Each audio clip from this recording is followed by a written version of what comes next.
Now, before you go, because I knew I was coming on your show, I really wanted to tell you this. I just got rid of my BlackBerry.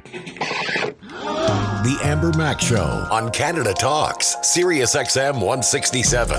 Welcome to the Amber Mack Show, and coming up on today's episode, the wealthy Barber's David Chilton joins us with an updated version of his best-selling book, and he shares more on common sense ways to manage money and what you need to know about TikTok finfluencers. Jeff, I am so excited to share this conversation. Me too. I definitely read that book when I was younger, so I'm really looking forward to that.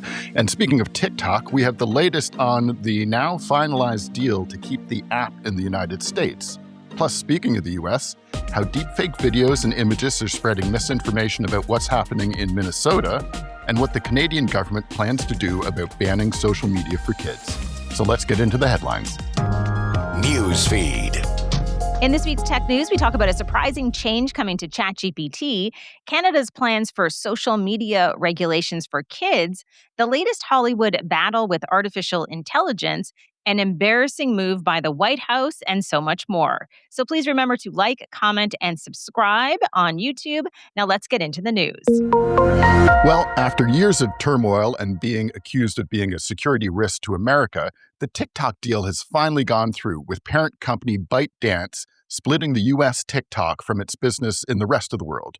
The U.S. entity's ownership includes Larry Ellison's Oracle, which takes care of TikTok's U.S. data, and others in a group that does include several with ties to President Trump. I've been reading a little bit about this. It seems as though it will be business as usual from a user perspective, so I guess that's good news. But I do want to note that there have been several changes to TikTok's terms and conditions in the U.S., including the U.S. TikTok app now tracking your specific location instead of your approximate location. That's a pretty big deal. A new section about logging prompts and other interactions with TikTok's AI tools, as well as a few other things. And I'm sure there's going to be more in the days and weeks ahead. Yeah, and if we're talking about AI tools and Trump, then I guess we have to talk about how the U.S. White House posted a digitally altered image of a protester in Minnesota who is being arrested, changing Nakima Levy Armstrong's facial expression from really pretty calm to visibly upset and crying intensely.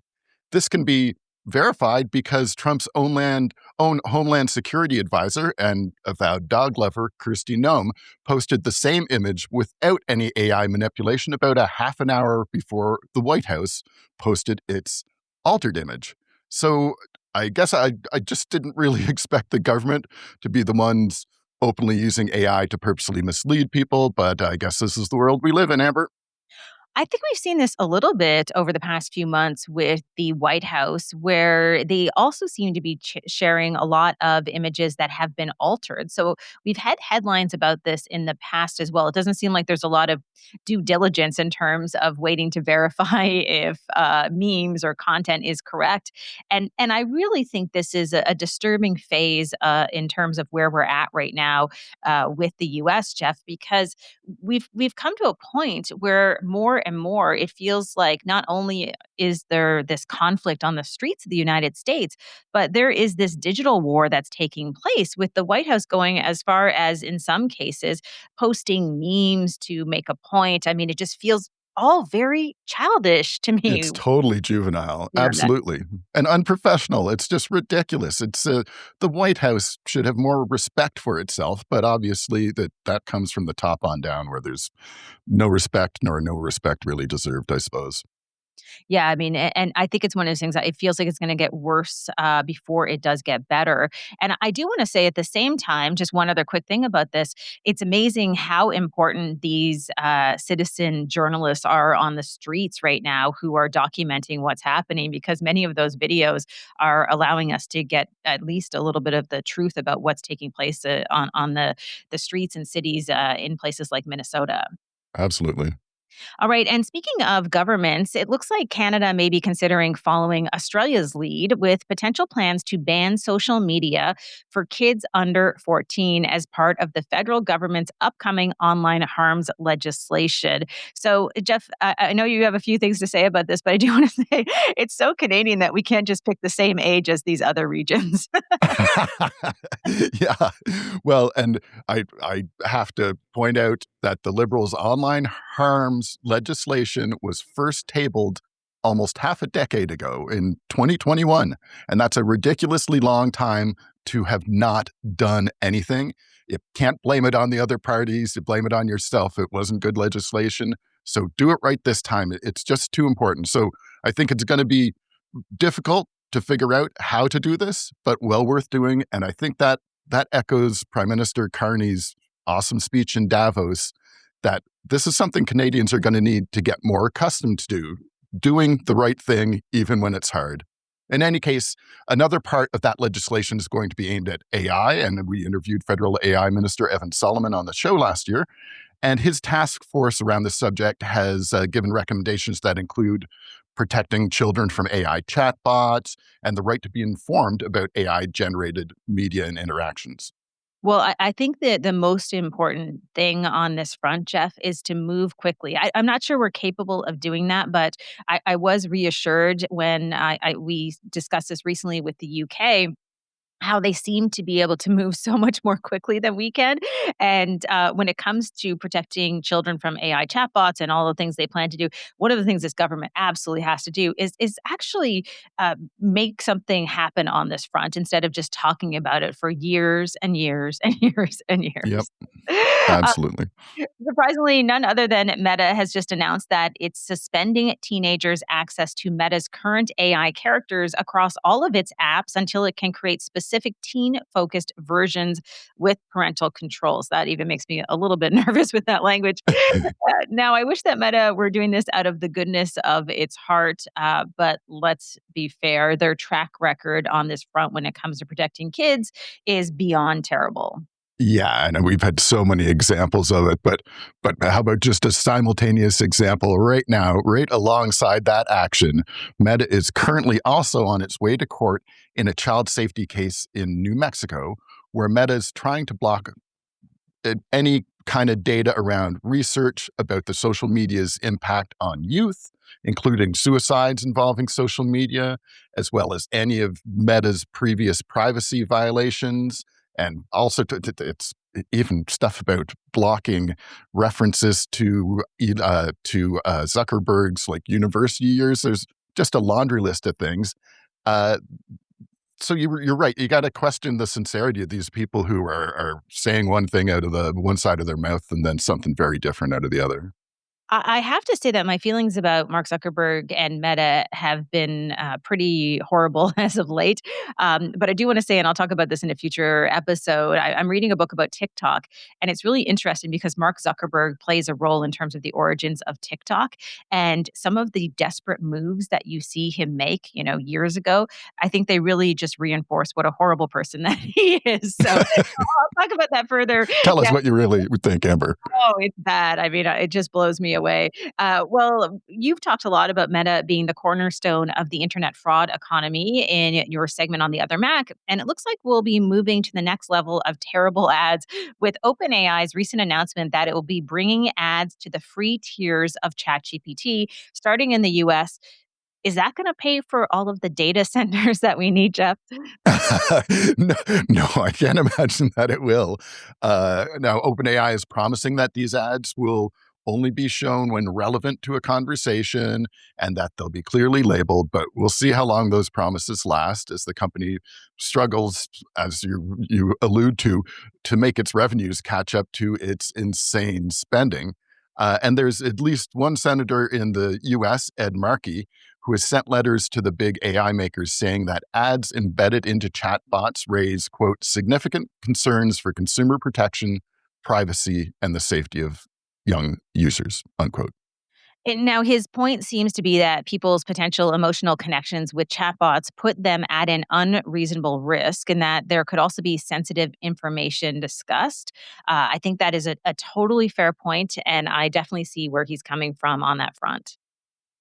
Yeah, absolutely. And I mean, I guess thinking it over, what a different kind of angle on OpenAI making some money on this would be, given that they're trying to, everyone's trying to sell AI tools to everyone. Certainly as marketers, people in our industry have seen that. So maybe a way that OpenAI could monetize this is that OpenAI allows ads in ChatGPT, but it could actually create ads using ChatGPT for advertisers in ChatGPT. So, that could be a way to see a lot more potential earnings around that, perhaps. Although the whole thing just seems like such a recipe for slop. I can't imagine we're not going to see like AI ads all over the place for that. But yeah, I'm really not looking forward to it. I wish there were another way to monetize this. But here we are.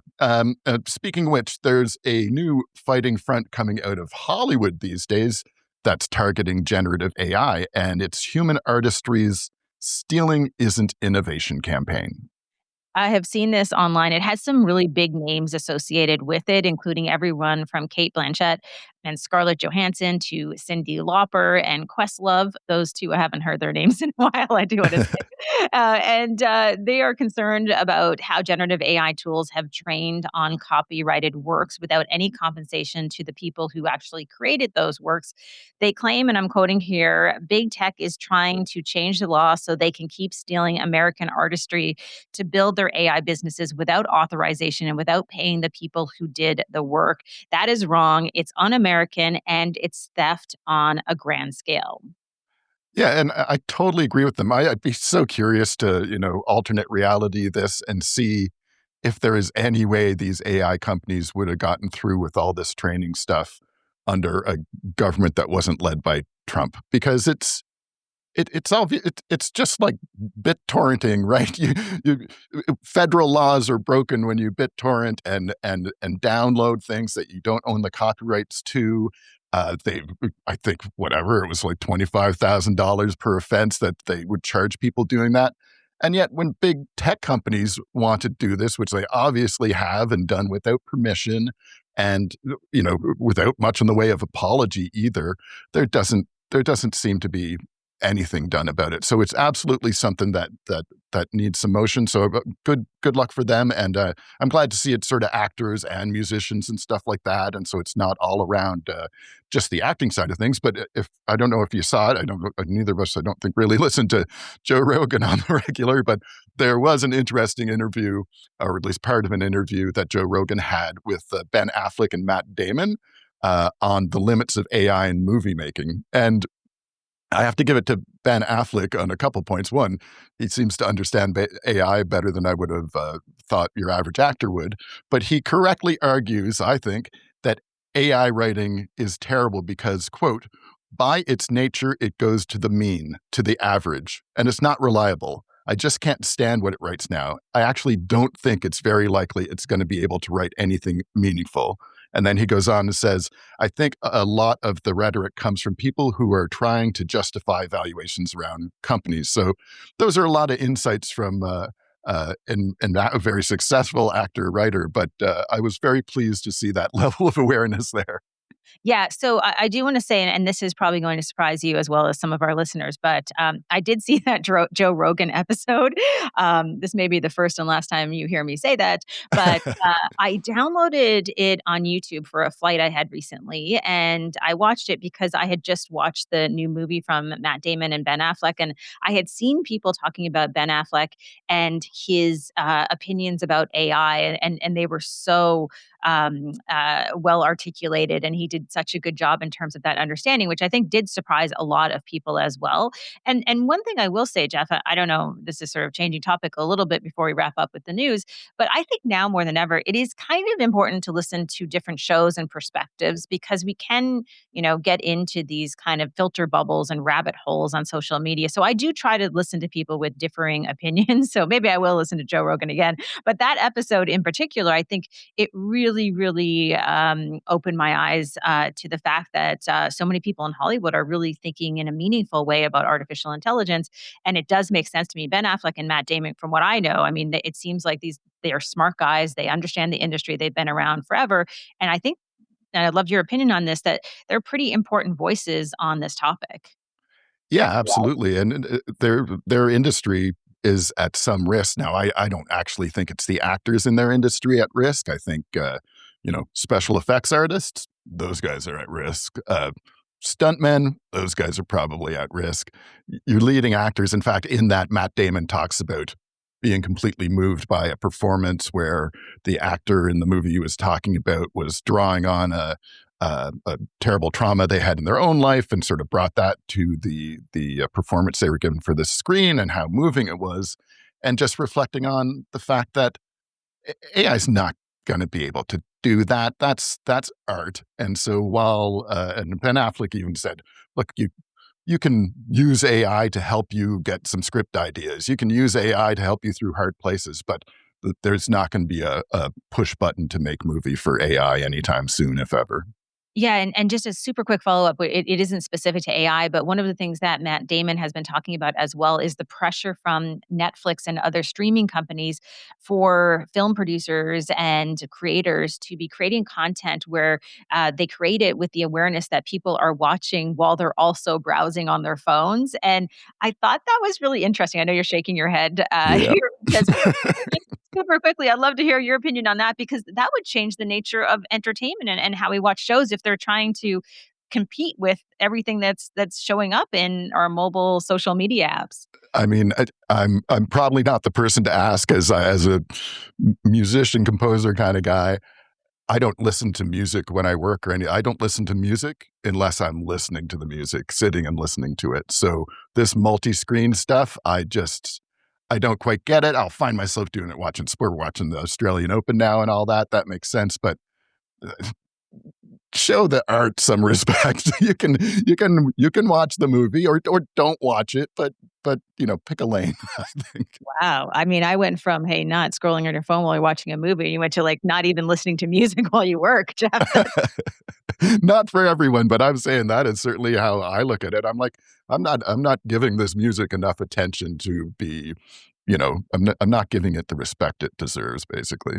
Okay, well, there's going to be some social media comments on that, just like there were on your love of your lip balm.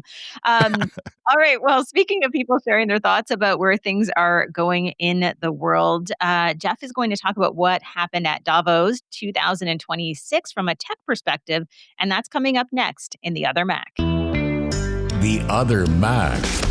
Well, Davos has wrapped, and there was a lot more tech this year than usual. Even the Global Risk Report released at the event saw misinformation and disinformation as the highest short-term global threat, right below geoeconomic confrontation and just above societal polarization, both of which have enormous tech-related components. And with cybersecurity coming in at 6th and pollution, something that AI is increasing incredibly at number 9, it shows how entangled big tech has become in our world. And not just in the short term, as all of these do appear in the top 10 long-term risks, and number 5 in long-term risks is specifically adverse outcomes of AI technologies. So let's take a look at what some of the world's tech leaders said this year at Davos. We'll start with NVIDIA's Jensen Huang, who claimed that, quote, robotics is a once-in-a-lifetime op for European countries, end quote, and advised them to get on the AI boom by building infrastructure as soon as possible, which I'm sure couldn't possibly be related to just drumming up more demand for NVIDIA's chips, but who knows. Regardless, he also said that AI would create more manual jobs and that, quote, it's wonderful that the jobs are related to tradecraft. We're going to have plumbers and electricians, all of these jobs. We're seeing quite a significant boom and salaries have gone up, nearly double, end quote. And I think we can all appreciate a billionaire telling the white-collar world not to worry because we can all become plumbers when AI takes over. In any case, Anthropic's CEO had his priorities too, saying that to manage the risks of AI, quote, not selling chips to China is one of the biggest things we can do to make sure we have time to handle those risks. And I can't imagine that's something that NVIDIA agrees with, as they're very anxious to be selling chips to China. And then we have Salesforce CEO Mark Benioff, who, in one of the more telling statements at the event, said of AI development, quote, we're drunk on the growth. It's awesome. Well, I don't know if it's actually that awesome to be drunk on the growth. Microsoft CEO Satya Nadella actually noted that, quote, for this not to be a bubble by definition, it requires that the benefits of this are much more evenly spread, end quote. So in other words, it can't just be AI companies that are using AI. And he went on to say that, quote, we as a global community have got to get to a point where we are using AI to do something useful that changes the outcomes of people and communities and countries and industries, end quote. Perhaps recognizing that creating AI slop isn't the holy grail that OpenAI, whose CEO didn't bother to show up for Davos, and others seem to think it is. The head grifter of tech, meanwhile, Elon Musk, who reliably criticized Davos for years but ended up as a last-minute addition, maybe because OpenAI CEO didn't show, had some typically questionable declarations such as, quote, we might have AI smarter than any human by the end of this year. I would say no later than next year, end quote. Along with promising Tesla's Optimus robot will go on sale in 2027, even though Tesla reportedly can't even get its hands to work properly. He also spitballed that human aging is, quote, a very solvable problem, saying that, quote, when we find what causes aging, we'll find it's incredibly obvious, end quote. Okay, Dr. Musk, I wonder if that goes hand in hand with Musk's recent recommendations that nobody should be bothered saving for retirement in the next 20 years because AI abundance will by that time make it totally irrelevant to have savings. So just put your trust in the tech bros, I guess. But let's switch to some non-crazy quotes. This one from one of the Canadian godfathers of AI, Yoshua Bengio, who brought some reality into the conversation, much like Prime Minister Mark Carney's Davos speech, noting that, quote, many people interact with AI chatbots with the false belief that they are like us, end quote, when they simply are not and will never be. This was followed by writer and philosopher Yuval Harari, who continued the theme saying, quote, human intelligence is a ridiculous analogy for AI. And in what might be my favorite quote from the event, he pointed out that claiming that AI should be like humans is like saying airplanes should be like birds, which is actually one of the reasons early airplanes failed is because we were trying to make them too much like birds. So there's definitely a lesson to be had there. He also said that, quote, the most intelligent entities on the planet can also be the most deluded, end quote. And we see that both with AI and human beings these days.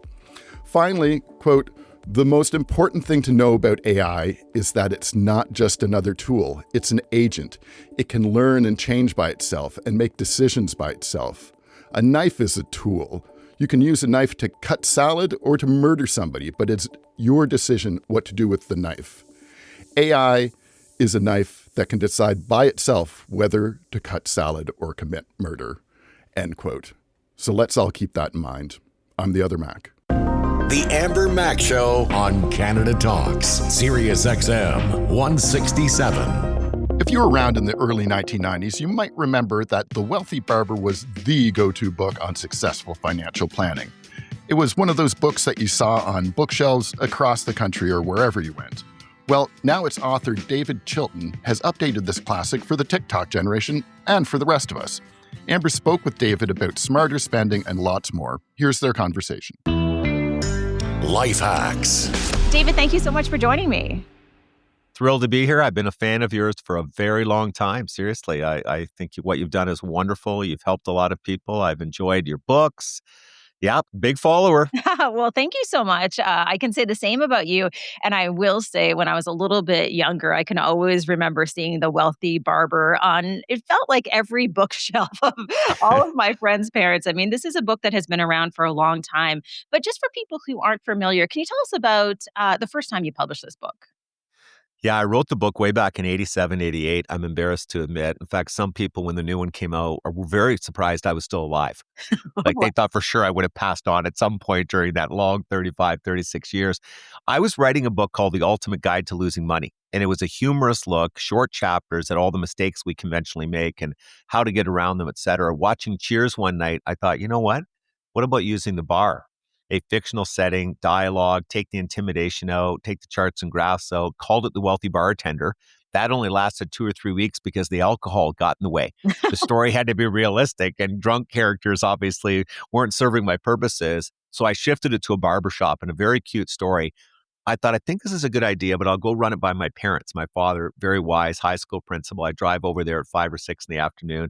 He has no business savvy at all, like no good instincts. He's always wrong.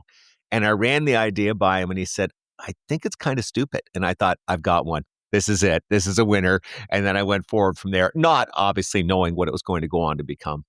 Amazing. Well, I should say that I wish I had read the first iteration of the book.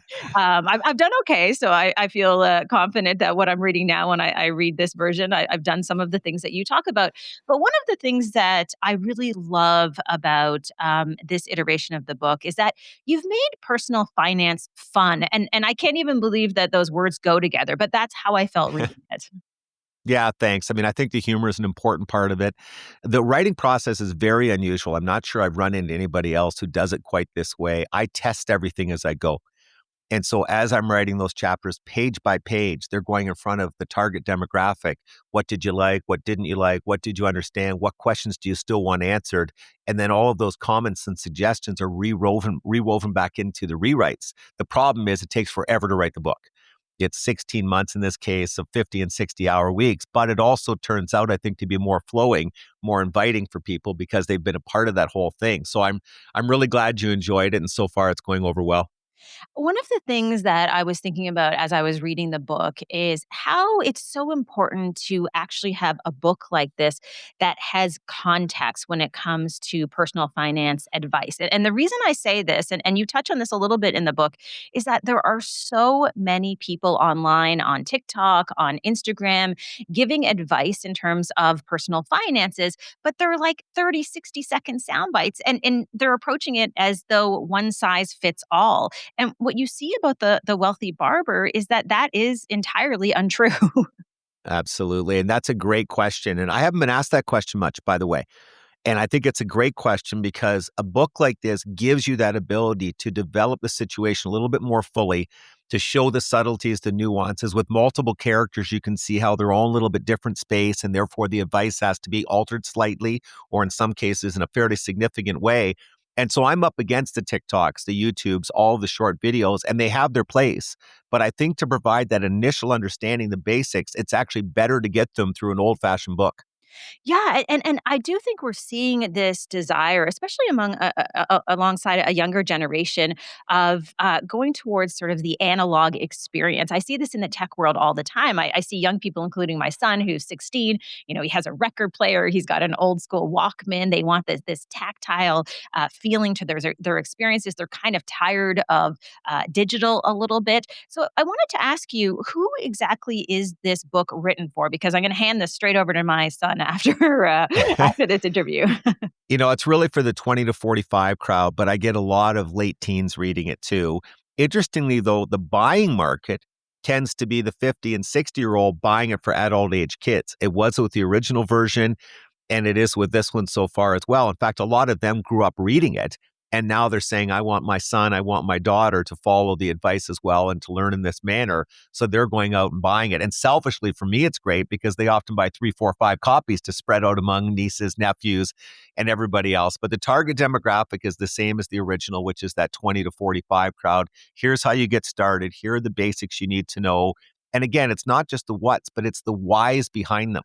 Because when you understand why you're doing something, then you're much more likely to implement it and, as importantly, to stick with it. One of the things I really want people to know is that this isn't just kind of an updated version of your book with updated advice on things like RESPs and other sort of financial advice. It's updated in terms of the story as well, and that's the piece that I enjoyed. I mean, you've written it in a way where you're making references to the world that we live in right now, which I imagine is so important for a younger generation. Yeah, you know what's crazy? It took me longer to write the real than to write the original. It took me 4 months longer because, again, there's more to cover now with RESPs and their changes, but also we've got TFSAs, we've got FHSAs, we've got ETFs, et cetera. But you're right, there's an extra character or two in the book, and that all had to be woven in, all the cultural references. I changed the names of the characters because the names that I had initially weren't representative of the times. It was a complete rewrite. And again, speaks to the importance of testing with the target demographic while you go. I wrote the book, by the way, because my kids are in that demographic. They were constantly asking me questions, as were their friends, as were my friends' kids. And I thought, hey, it may be time to come back and take people back to the basics using the story format. But yeah, it ended up being a lot of work, and I'm old. And I found writing that long, writing every day, writing at nights, I found it quite draining. I was happy when it was done. Well, I will say that I think it's paid off in terms of making it really relevant. I chuckled a little bit when I started reading the book because there was a reference to AI and the future of jobs in the early Yes. pages. And I thought that would be an interesting question to start with because we are primarily a tech show, although we talk about lots of topics. But when you think about the world that we live in today in 2026 and the impact that AI is going to have, can you talk a little bit how that's going to affect people's livelihoods? Well, I'll tell you something interesting. I find that the American market, when I'm down speaking to American friends, colleagues, companies, they are more on top of where AI is going to go and the impact it's going to have than a lot of my Canadian friends and colleagues. They really are. They realize that we're going to undergo massive change and probably as soon as this year. I think this year and next, we're going to see it. Even if we don't advance the LLMs to artificial general intelligence, what they can already do with the wrappers and the tools that are being introduced and the subtle nuanced changes that are being made by very intelligent people and now by AI itself, you're seeing some unbelievable things happen. Every day there's new announcements. So I think you're going to have a lot of displacement, unfortunately. And the transition time moving over, yes, it'll help productivity in certain areas, but there's going to be losers in this, sadly. And it could be some conventional employment opportunities that go by the wayside. A lot of the early opportunities that people see in their 20s and 30s, I think, could be quite challenged. Government policy has to get on top of this. The challenge is it's moving so quickly that our institutions, our policies may not be able to keep up to it. I'm intimidated by all this. In fact, I joked in the preface of the book, while I was writing the preface, one of the testers got in touch with me and said, what happens if AI comes along and wipes out 30% of our jobs? What position would you take? And I said, fetal. Like, I mean, it's very tricky times right now. And of course, the world is on edge for a lot of other reasons too. And so change is coming quickly. People have to stay on top of this to the best of their ability. But how it's all going to play out, the impact on stock markets, for example, wow, that's almost anybody's guess. I do think in the long run, because of what it'll do for productivity and solutions, it has a very good chance to be a net positive. But in the short run, the disruption is going to be tricky. One of the things I'm most worried about is that I think AI could end up being 95% positive, but the 5% negative falling into the wrong hands could lead to some very chaotic situations. So it's going to be fascinating to watch it all play out. I wish I had definitive answers, but I assure you I am not that smart, Amber. Well, I think you're absolutely right that 2026 is a pivotal year. And I think what we're going to see more and more is that AI is going to impact work for a lot of people, but it's also at the same time, I think, going to help people in many cases, particularly entrepreneurs. That's what I think about all the time. You know, the ability to I actually agree. build a business, a small business with just a few people and not have to have a company with hundreds and hundreds of people. I think that is on the horizon. I'm not sure that the next generation is ready for that, but perhaps they should be. Yeah, with what the agents can do now, and Peter Diamandis often speaks about we're going to have a billion, maybe even $1 trillion market cap company at some point, one person, and that may be a little bit down the road. But what's interesting is let's say it didn't get better, and of course AI is going to get dramatically better. But let's just say it froze now, as people are learning to implement it and use it more productively. They're realizing, wow, it can do a lot of things. I may not need 9 people anymore writing proposals for group RSPs. I may be able to use 2 just to go through the work that the AI is presenting. And that's my concern, is that as we move to less labor in certain areas, we'll maybe make up for it. Maybe other opportunities will be created, but there'll be a lag. And that's going to be very challenging for a lot of people. I think it's going to be especially challenging for a younger generation because the world has changed so much. And I wanted to ask you, when I'm reading this book and seeing all of this really important advice, I'm thinking throughout it of the stress that this younger generation has upon them in terms of maybe not being able to buy homes, maybe not being able to figure out how they can save money in the first place. Maybe the job market feels really unstable. What do you think that anxiety and stress is doing to this younger generation when it comes to their personal finances? It's really interesting. It's all over the map. I did a lot of pre-research. So before I started writing the book, I reached out to all kinds of people in their 20s and 30s, and I was looking at everything from their budgets to their spending summaries to having a lot of conversations. Some are doing very well, as you would expect, and prospering. By the way, often parental involvement is crucial to that.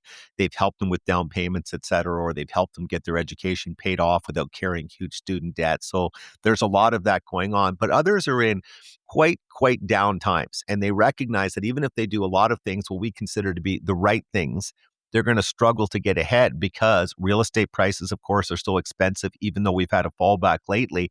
And it's not just real estate prices, it's the cost of living in general. I would argue that the inflation rate understates what's happened to prices in the last 5 to 6 years in particular. I mean, look at things like home insurance, car insurance, property taxes, et cetera, et cetera. They've all risen much more quickly than wages. And so a lot of boomers look at this and say, the younger people are complaining. It's always been difficult. I agree. It's always been difficult. But when home prices have risen 2 to 3 times faster than incomes over the last 30 years, obviously that's going to cause a major problem for people. Try putting together a down payment. If you're in Toronto, for example, and you're looking at a starter home that could be $800,000 to get to the 20% mark, you're trying to save $140,000 to $160,000 after tax. Again, if you don't have the right parents, that's very, very challenging indeed. So now we're reading about doom spending, where people are saying, I kind of give up. And so I'm at least going to have fun. You only live once. I'm going to travel more in my 20s, et cetera, which sometimes exacerbates the problem because it's leading to no savings taking place. So it is very challenging out there. Canada's not the only country dealing with the affordability issues on the housing front. Many are, but we certainly are a fairly extreme example of it. It's fascinating when you say this because I think about my experience. My father was really involved when I was getting into my career and starting a business in terms of guiding me on the financial side. Not giving me any money. He did not have money Right. to give me, but really guiding me and helping me make the right decisions. And it was incredibly helpful, investing in real estate, putting some money aside for retirement, and all of those pieces I think help to kind of come together. I think about where I'm at right now in my life, and I was reassured when I was reading this book that it's never too late to start to do the right things. And I know we've been talking about younger people, but I do want to say, because a lot of our listeners may be in their 40s, 50s, 60s, 70s, you can always start today. And I see that theme coming up in the book over and over again. Absolutely. In fact, I've run into many people throughout my career in doing this who have started quite late and overcome the fact that they've lost the most important ally, time/compounding, and still done quite well. They've had to make some changes to their spending, no doubt about it, make some sacrifices. But I'll give you the most interesting thing I've learned after 40 years of doing this. A lot of times when people make those cutbacks, make those feared sacrifices, they think they're going to be less happy. The opposite happens.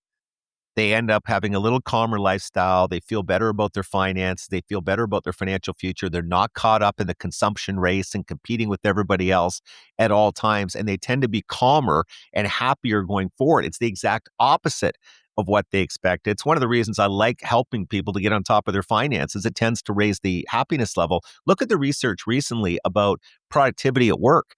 People who are on top of their finances in a better position are much more productive at work. The ripple effect of doing the right things with your money is absolutely huge.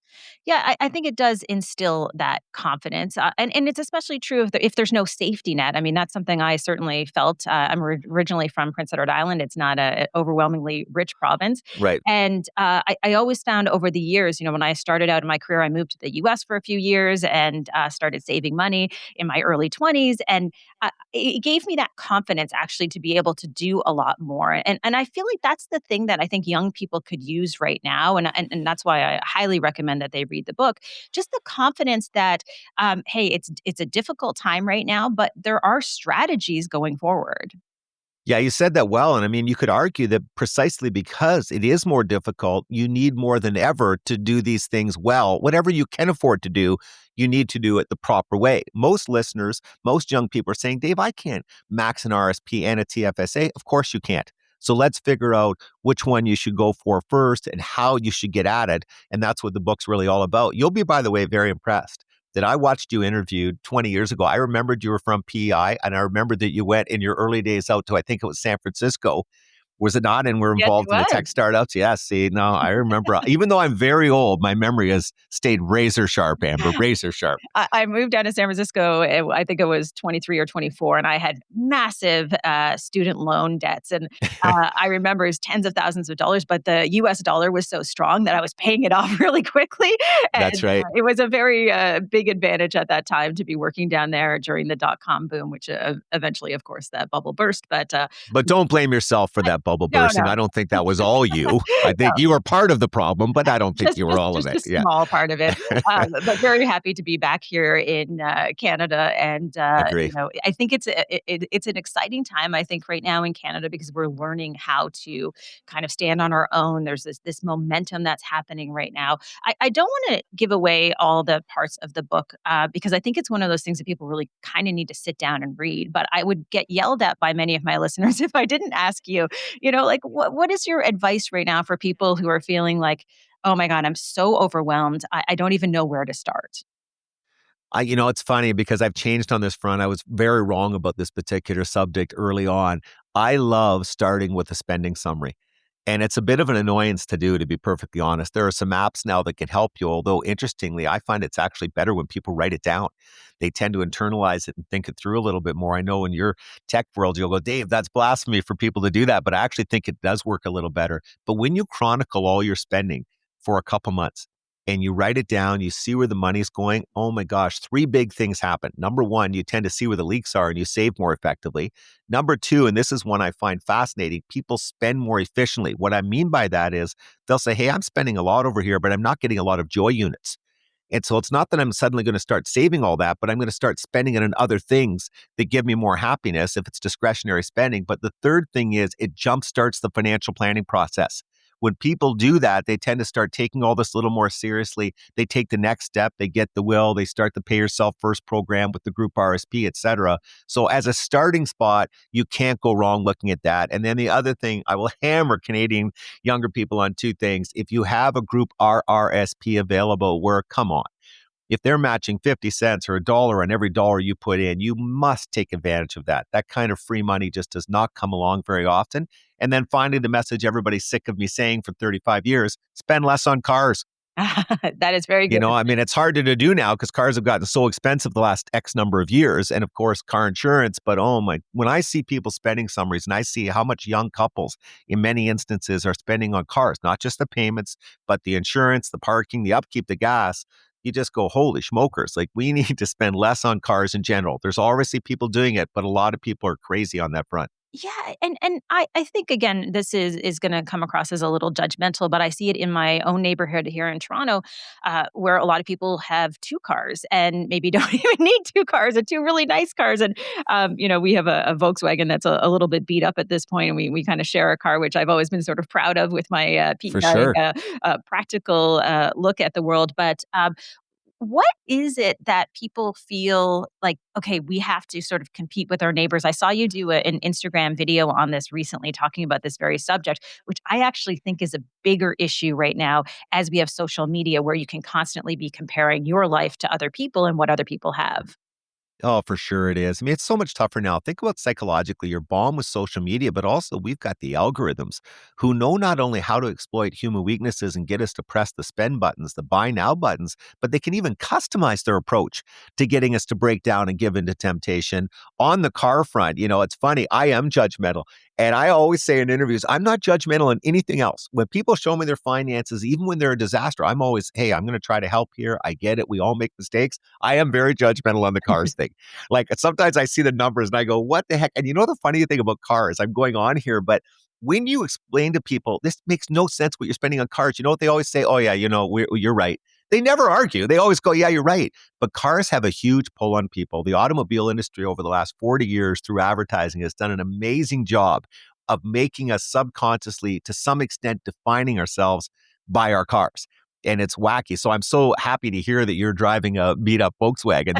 That's good news. But you're right, by the way, about how it's tougher now to fight off temptation because of social media, because of algorithms. You're hit with advertising everywhere you go now.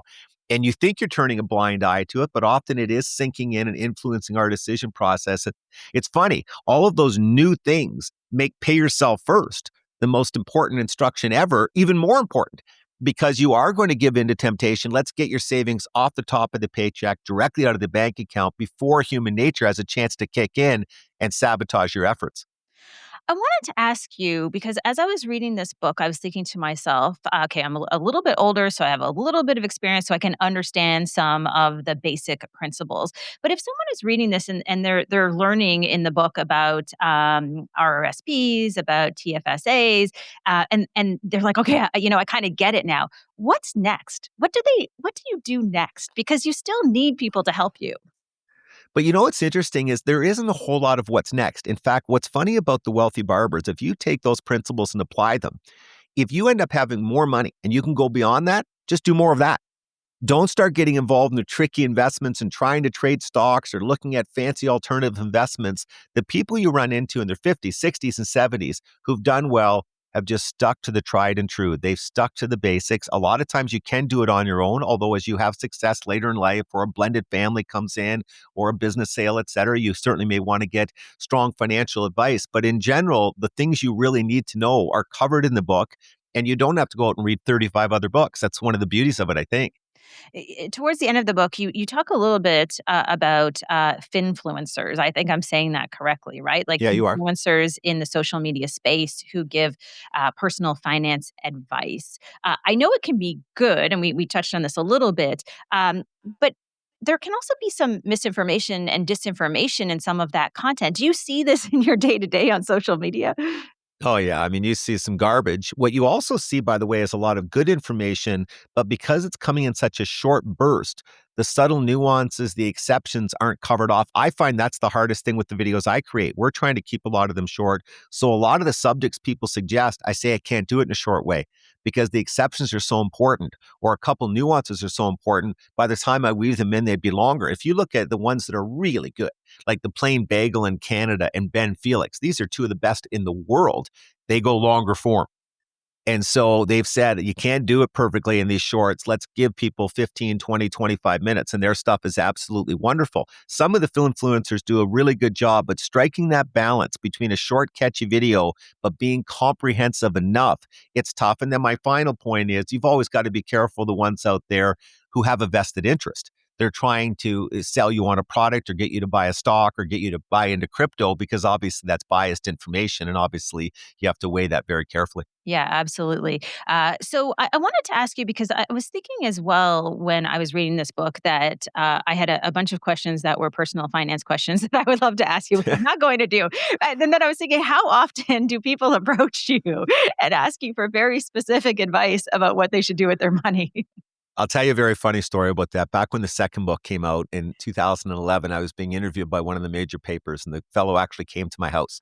And he said, "How often do you get asked personal finance questions?" I said, "Oh, hundreds of times a week." And he goes, "Are you kidding me?" I said, "No, hundreds of times. People send me their plans. They send me this." And he goes, "Come on." So I said, "Well, let's just look at my phone from when you came." And I had 10 or 12. And so everybody's always reaching out. I think I'm so old and I've been around so long, they tend to trust me. Plus, I don't sell product at all. I'm not involved in that. But I can't give specific advice because obviously, when these people are reaching out, I would need to sit down with them for hours to learn about their risk tolerance level, their pension involvement, their potential, all these different things. So, what I try to do is coach people a little bit, try to cheer them up, point them in the right direction, and get them to think about what questions they need to ask. How do you need to think about this before you move on? But no, I'm bombed. I do have to admit, I'm a voyeur, though. I love looking at people's spending summaries. So when they send them through, I don't know what it is about them, but I like going through it. It's like, oh, that's interesting. And you really learn everybody spends their money quite differently. So, just one last question for you. Again, I picked up your book about a week ago. It is a fantastic read. I actually Thank you. set my 16-year-old into the bookstore and said, "Hey, go find this book," because I wanted him to get interested in this idea of personal finance. So, for people who are considering getting The Wealthy Barber, just let me know where is the best place for them to go.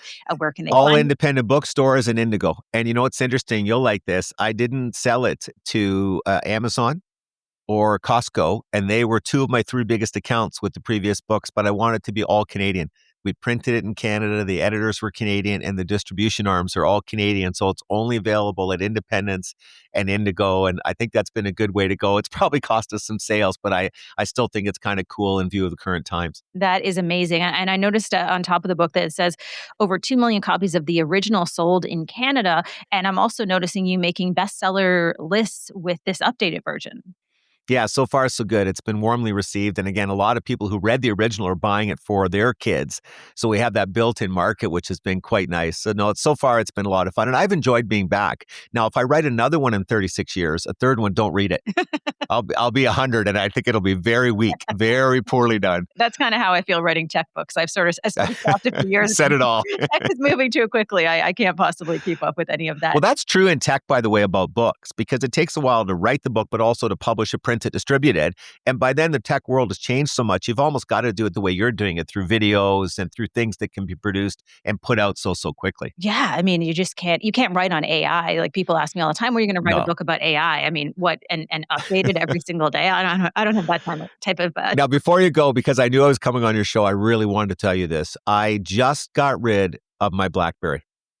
What? It's still working? Yes, I was literally the last person I knew of in the country to be using a BlackBerry. Yeah, did you not get my BBMs? You weren't responding, so I was quite my. insulted. But yeah, seriously, I was using a BlackBerry, but so many apps stopped working over time that I finally had to drop it and move on. But it was a bitter, bitter day in my life giving that up. I loved my BlackBerry too. I have to say, I was such a BlackBerry fan.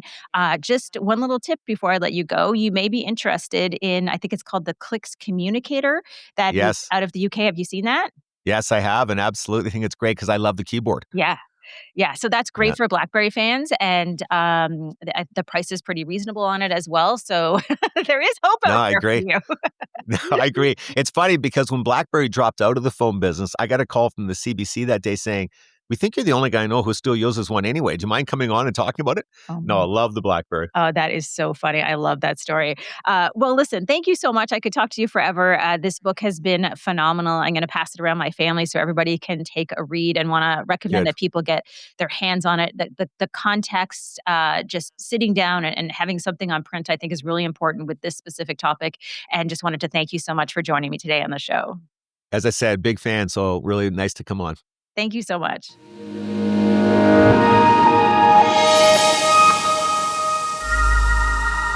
Thanks so much for joining us on today's show. Coming up next week, Guy Kawasaki joins us to discuss his new book, Everybody Has Something to Hide, a clear, jargon-free guide to using the Signal app.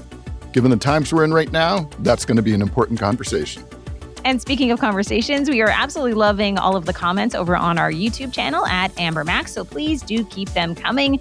You can also find us across social media. I'm at Amber Mac, and Jeff is at Jeff MacArthur. Thank you so much for listening, and we'll see you soon. You're listening to The Amber Mac Show on Canada Talks, Sirius XM 167.